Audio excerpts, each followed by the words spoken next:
બેકારી આપણી આજે મોટામાં મોટી સમસ્યા છે. એ જ સમસ્યા સંપત્તિના કેન્દ્રીકરણની છે. ગણ્યા ગાંઠ્યા 10% લોકોના હાથમાં આજે આ દેશની 80% કરતા વધારે સંપત્તિ છે. 80% વધારે આવક પર તેઓ પ્રભુત્વ ધરાવે છે. જે પૈસાદાર હતા એ વધુ ને વધુ પૈસાદાર થયા છે. 2000ની સાલ પહેલા 1 જ અબજપતિ ભારતમાં હતા. આજે તો આખી લંગાર લાગે તેમ છે. તો એ જ ખ્યાલ આપણે આપણા નાના અને અતિ સૂક્ષ્મ એકમોનો રાખવો જોઈતો હતો, જે આપણે રાખ્યો નથી. એના પરિણામે મોટા એકમો થાય, ગંજાવર એકમો થાય.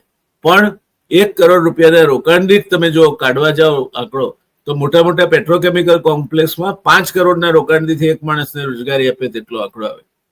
જ્યારે એક નાનું એકમ 1 લાખ રૂપિયાના એકમ રોકાણ દીઠ 10 માણસોને રોજગારી આપે. કયું વધારે સારું મને કહો ને?